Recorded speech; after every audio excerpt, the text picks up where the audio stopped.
it is possible to say to, let's say, President Trump, if you did help to put pressure on the Israelis, if you did help, you could have the power, you could show more power than 12 presidents put together. For this special edition of Battle Lines, I'm joined in the studio by Labour MP Emily Thornberry.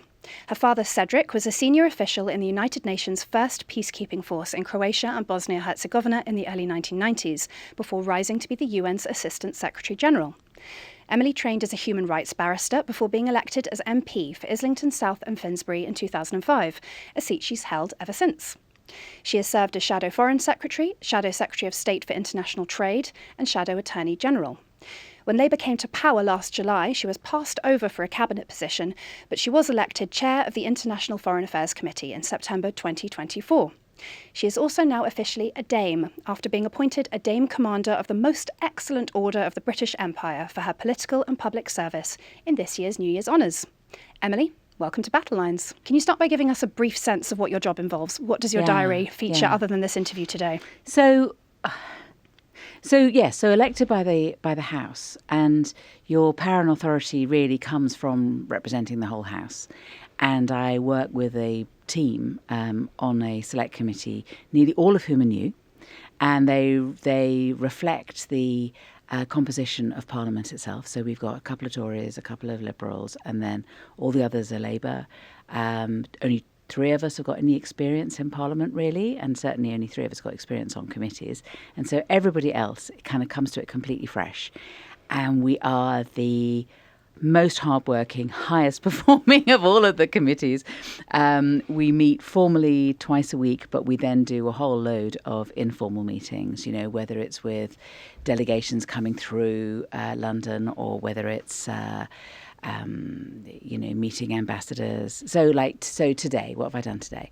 So today I've been in Parliament asking questions about Donald Trump's sanctions. And then whilst my staff were giving a guided tour to a Croatian MP who'd come through with his wife, who I'd met at a security conference last week and who asked for a tour. And then I met up with some Lebanese MPs and some people with interest in Lebanon with some of the committee, and we talked about what's going on at the moment in Lebanon, which is really interesting. We have a little room where we meet ambassadors, where we have flags. So my meeting with the Lebanese, we had a British flag and a Lebanese flag whilst we met, which was kind of cool. And then I'm here now doing this. So that was today, but yesterday would have been kind of completely different again. I kind of wake up in the morning and I have to look on my phone to work out what I'm doing and what time I actually have to get up and, and what I'm doing day to day. And I kind of like it like that. I've always liked it like that. I was at the bar before I was an MP, and it was the same then. You'd wake up in the morning and think, which court am I going to? What case am I doing? And I like it like that. I don't like routine, really. Well, you work on a lot of issues, and the Foreign Affairs Committee is conducting inquiries into lots of different subjects. So we'll try to cover as much as we can in the half an hour that we've got you. Sure. One of the issues close to your heart is the treatment of British citizens who've been detained abroad. Yes. You were involved in the release of British Iranians Nazanin Zaghari-Ratcliffe and Anousheh Ashuri from prison in Tehran, and you've said openly that the Foreign Office should do more to help its own people. Yeah. Foreign Secretary David Lammy first pledged to create a new special envoy for arbitrary detention back in November 2023 before Labour were elected, and he told you in a letter in January that the appointment would be announced soon. When is soon, and what's the delay? Oh, who knows? But I also don't want it to just be one person, because I had a really interesting conversation with the Americans about it and what it is that they do. They have an office in the US State Department where they have 35 to 40 people, and I'm not suggesting we have anything as big as that. But what they do is they just look after people who've been unlawfully detained, and they have a definition of who's been unlawfully detained, and they have a number of criteria that need to be met. And then the Secretary of State decides, right, this person is an unlawfully detained American. We're going to set this organisation onto this. And they will then immediately ring the family. They will be available at all times. They have psychologists. They have people to support the family. They give the family all information, and they go for it. And they bring in other departments. They think laterally and creatively. So who knows the people in the upper echelons of, I don't know, Ethiopian society, and how might they know them and get to speak to them that way? Or do we put sanctions on the jailer of this particular person? And there are lots of different ways that they act, and they are sort of slightly outside of the Home Office and a Foreign Office in a way, so that they're playing hard cop. And whilst the ambassador has to continue with relationships with the Ethiopian government, let's say. We could take a concrete example. Peter and Barbie Reynolds, detained by the Taliban in Afghanistan. Craig and Lindsay Foreman jailed in Iran. Jimmy Lai in Hong Kong. Evan Anton Orr being held hostage by Hamas in Gaza. Yes. I mean, are you saying all of that support that you mentioned that the Americans have a team to provide, that's not happening? That these families are falling through the cracks? Not in the same way. I keep talking about Ethiopia because I think of my constituent, Andy Sege. And I campaigned for him for several years. And it was as if they had the Foreign Office had just hit a brick wall and didn't know what to do next. And it was like the official state was one thing, but then there was another organisation that was sort of outside of Parliament or the politicians who also seemed to have a very deep influence on the country. And nobody seemed to know how to get round that. And yet these people quite often have been trained in Britain, so if they've been to Sandhurst, people will know them. So I'm just saying, just be creative. Just put at the forefront of your mind that you need to get these people released, and you need to give an organisation or an individual a backup team that has license to do anything legal, but, just be creative and just think in a different way of how we put pressure on them. And then, as I say, then the ambassador can continue with a good relationship with a particular country. And also what we do is we make sure that government departments are coordinated. So, there are people who have been arbitrarily detained, we think, in Egypt. And yet at the time when we're complaining about that, we're having trade fairs. So you're really putting out mixed messages. And so there needs to be much more coordination. It needs to be much clearer that this is a priority. I mean, obviously there are more Brits travelling. And also there are more countries that don't really seem to pay quite so much credence to the rule of law as one would want to. So people travel to places and they just don't realise that if they do behave in a particular way, or a way that is ambiguous, they could get into a lot of trouble. And then there are other people who just simply get snatched for, no ostensibly sensible reason at all, and we need to get them out.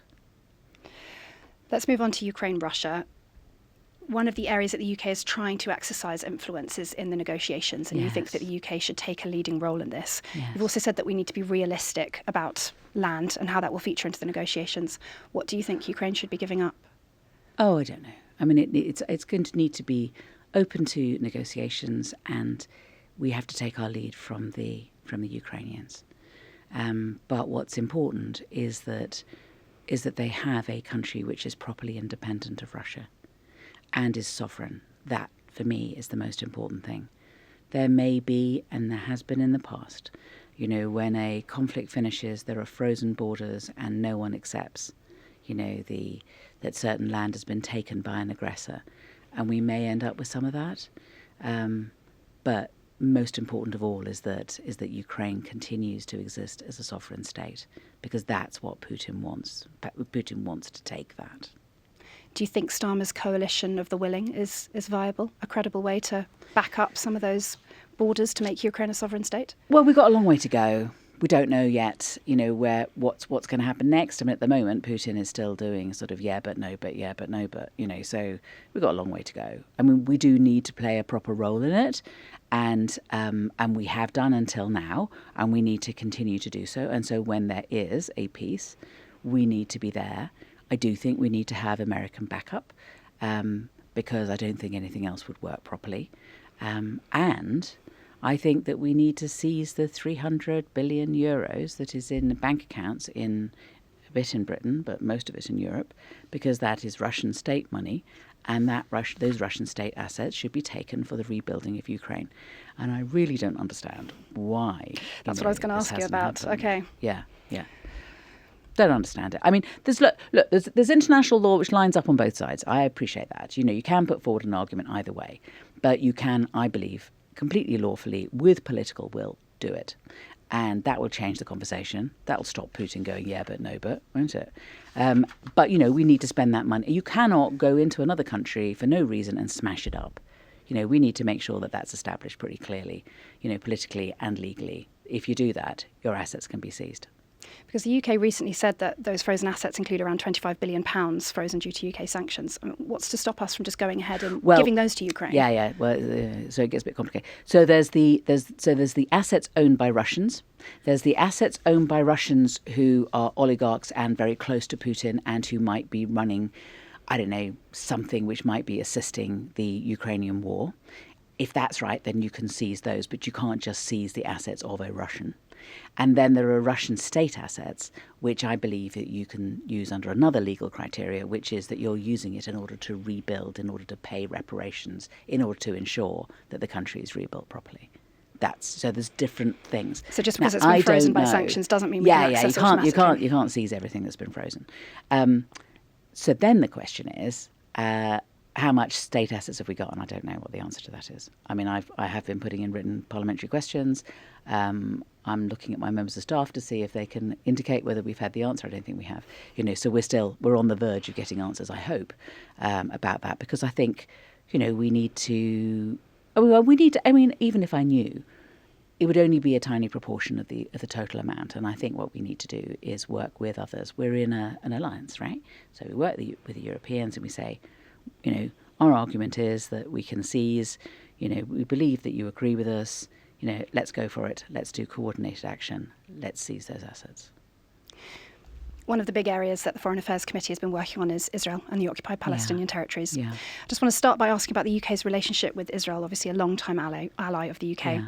Last year, shortly after coming into power, Labour chose to resume funding for UNRWA, very controversial for Israel, of course. The Palestinian aid agency has been banned in Israel due to terror allegations. Labour then suspended around 30 arms export licences, not enough to be military significant, but enough to send a clear signal. And then when the International Criminal Court issued an arrest warrant towards the end of last year for Prime Minister Benjamin Netanyahu for alleged war crimes and crimes against humanity, the government said it would fulfil its legal obligations if it had to, sort of workaround.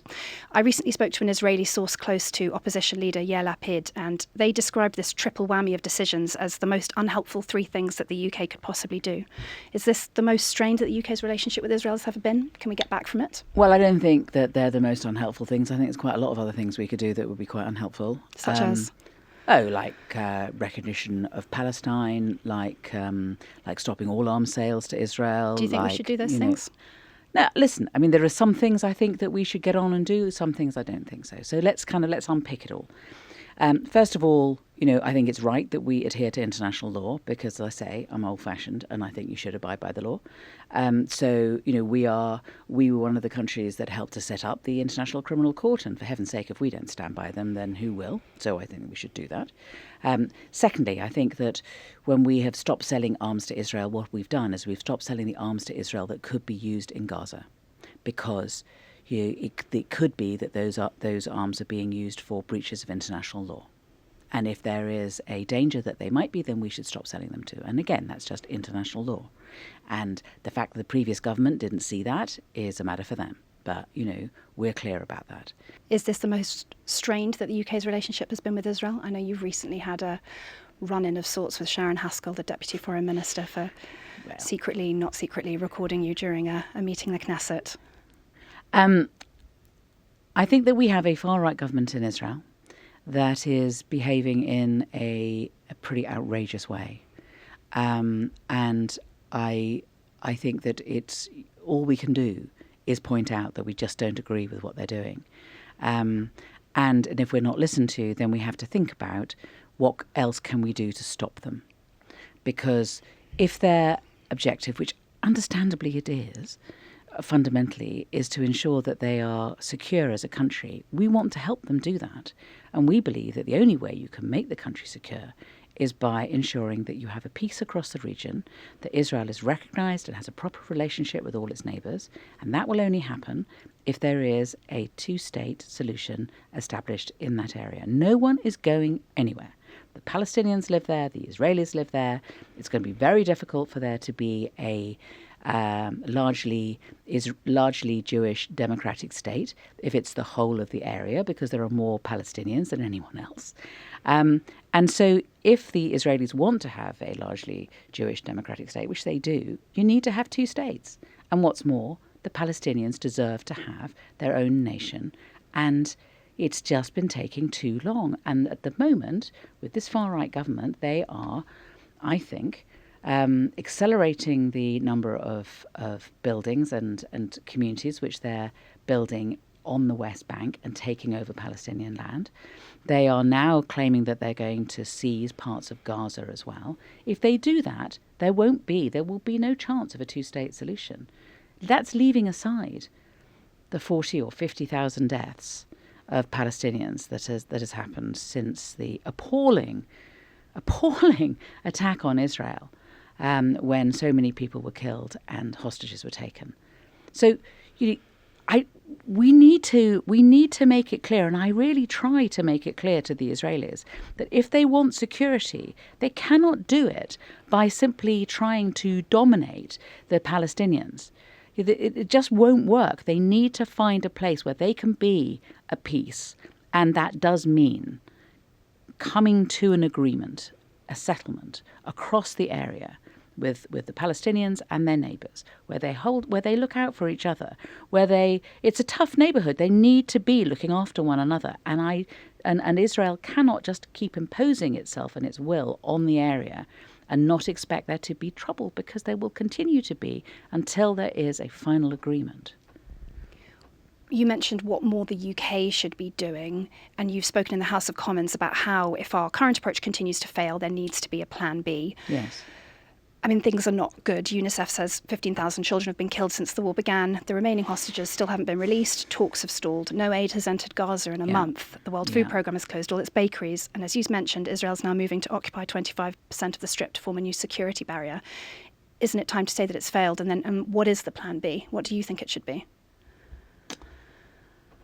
I'm not sure. I mean, I hear lots of things, and I just want to know that we're considering them properly. I think the first is, when are we going to recognise Palestine? Will there be any Palestine left to recognise? We say that we're going to do it as part of a peace process. Well, does that mean we just sit back and watch? We condemn. Do you think we should follow Ireland and Spain and recognise Palestine? I think that it's, I think the time is coming where we need to. But we need to do it with friends. We need to do it with the French. There are a number of other countries who are sitting back and waiting. But I don't think it's just that, because I think that's a little bit of a gesture. I think what we need to have is more than that. Remember that, we can use hard power if we want to, in that, I remember Margaret Thatcher held back on the sale of all arms to Israel at one stage, in conjunction with others. I mean, it's something we should consider. I think we should But really what we need to do, more important than anything else, is be working with other countries that have perhaps more influence than we do. Not to say that we don't have influence, but we don't have as much as, let's say, the Americans or the Saudi Arabians in this region. I think, there is an Arab peace plan which is on the table. I think that we need to add ourselves to it, along with the French and, a number of others. And we need to be talking to the Americans and saying, look, guys, your ideas don't make sense. Give us a chance to go away and see if we can sort out a peace together. And then we would like you to help us put pressure on the Israelis to accept, finally, that the only way forward is two states. Trump's supposed to be announcing his West Bank plan imminently. Yeah, well, we've been waiting for that for some time now. Yeah. Well, maybe we'll keep waiting. But given the huge spike in settler violence and the fact that the IDF is admitting that it's struggling to police it, do you think it's time for the UK to impose more sanctions? Yeah, I mean, there's a number of people. I think there's a number of people we should be sanctioning. I think we should sanction. We should sanction some of the most extreme people within the Israeli government at the moment, such as Smotrich, such as Ben-Gvir, people in charge of policing, people in charge of settlements. I think, and I think we should be sanctioning violent settlers. But my committee was in the West Bank recently, and meeting 10-year-old girls who've been told by settlers that unless their family moves away, their daddy's going to be killed. It's just completely unacceptable. It's completely unacceptable. And people talk openly about, in Israel, about taking the West Bank, about annexing it. And the international community knows that that is the plan of the most extreme. And I'm not saying that this government represents the whole of Israel, because it absolutely doesn't. You know, there are many Israelis who are profoundly worried about the direction of this particular government and do not support it. But that's who we're having to deal with at the moment. And they are going far too far. And the question is, how do we put the brakes on this? Because we can't just keep sitting back and wringing our hands. We just can't.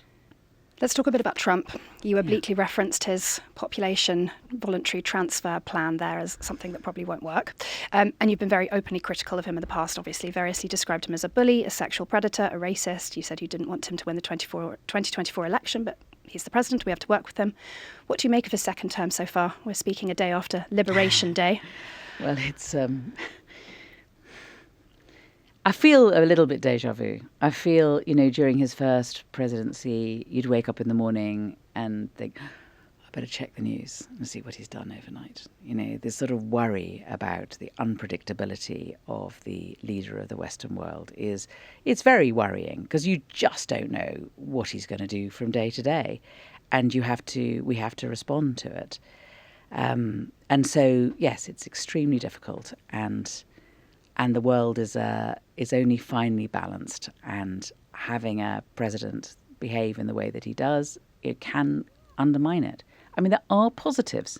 I'd love to hear them. And the positive I have is it is possible to say to, let's say, President Trump, you know, if you did help to put pressure on the Israelis, if you did help, you could have the power. You could show more power than 12 presidents put together. None of them have been strong enough to do this. But you could put pressure on the Israelis and say to them, there's no other way. You have to agree to two states. And the British and the French and the Saudis and everybody else have put together a plan, and I agree with it. This is the only way to go forward. We're doing this. And you know what, President Trump, the Norwegians are standing behind the door and they've got a peace prize for you. I mean, actually, there are some things that could happen with a president like President Trump. I mean, there are other very destructive things, but there are some positives, and I think you have to think about where do your interests allied with his, and where can you work with him, and use those, and that can work to everybody's advantage. That's what we should be doing. You've described the UK as a middle-ranking power with influence. Do you think we're giving up some of that influence by ceding the Chagos Islands? No. I mean, I don't really understand the point of all of this. I tell you what I really care about. I mean, I do care about the fact that there are islands in the middle of the Pacific where, for not very good reasons, there has been no one living apart from people on the base. And so there are some islands that have rats, but most of the islands don't, and they are absolutely in virginal, pristine condition like nowhere else in the world. And there is vegetation there, there's wildlife there, which is just extraordinary. The seas around the Chagos Islands are teeming with fish because it's been a marine conservation area for 20 years. It is like nowhere else. And I do want that to remain like that, and I do want us to be able to continue to use the base along with the Americans. So those are my priorities. I don't really care about anything else. So if you've been appointed Attorney General and you were in Lord Herman's position, would you have given the same advice that they should follow the ICJ ruling, even though it was non-binding? Yeah, I mean, I think that you should stick to international law, call me old-fashioned. So I think that, but we did need to come to a deal whereby we could continue to use the base, but we also have an absolute obligation to protect the wildlife which is there, to make sure that, I mean, there are trawlers around the Chagos Islands outside the exclusion zone, just waiting for the tuna to come because it is teeming with life. They honestly, they pack themselves around the edge, hoping that fish will move. If the Chagos Islands is handed over without there being a proper deal, those trawlers will come in, and the fish stocks will be decimated, and we will lose something completely unique. Now, I appreciate this isn't something which is on the Conservatives' agenda, but it's on my agenda. And I really do want to make sure that those islands continue to be, as I say, absolutely wonderful and nothing else like it. I'm conscious of time, and the last thing I want to ask you about is China. I'm sure you're aware of David Lammy's personal involvement in China's controversial planning application to build a new super embassy, more than 10 times the size of its current building, right in the centre of London. UK intelligence agencies have said there are highly sensitive cables directly under the site that would be at risk. US congressional leaders have called it a counterproductive and unearned reward for Beijing, and the police have said it would attract too many protesters and cause a public nuisance. Is Lammy wrong to press ahead with it? I'm not sure he's pressing ahead with it. I think he might have written a letter. But I think that it's quite simple when it comes to China. I think you take the security advice. Whatever the security advice is, that's what you abide by, over and above everything else. So you do that first. So no super embassy for Beijing, in your eyes? It depends what the security advice is. Doesn't sound good. Let's end on a broader note. The geopolitical landscape that we've all grown up in is shifting under our feet. The Foreign Affairs Committee is conducting an inquiry into the government's China audit, which was announced late last year. The US has long been focused on pivoting towards the Indo-Pacific and turning away from Europe, and we're seeing that happen very concretely before our eyes under Trump. Given the more proximate and immediate risk posed by Russia, is it time for us to take a more realistic attitude towards China and build a partnership of sorts and focus on the threat within Europe? I think there are certainly things that we can do with China. I mean, listen, we get most of our stuff from China. So, I mean, let's be realistic. They're not going anywhere. But, I mean, I think when it comes to the most important thing, the most important challenge that the world has to face, which is climate change, you can't do that without the Chinese. So we start with that. And much more work needs to be done in relation to that. We need to work with the Chinese on that. I am concerned in more general terms about other areas such as Africa, where we have got a long history and many friends. And I worry that we are turning away from Africa and that the vacuum that we leave is being filled by the Chinese. I think there are times when we compete with the Chinese, and that's fine. But there's certainly times when we can cooperate with them. But also when we disagree, we shouldn't be mealy-mouthed about it. Are you pleased with the overall general direction of your party's foreign policy so far? Is it? I'm pleased that we're sticking to international law. I mean, again, that's a pretty good first step. I think that Keir has played an absolute blinder with Trump, without a doubt, and I've said so to him.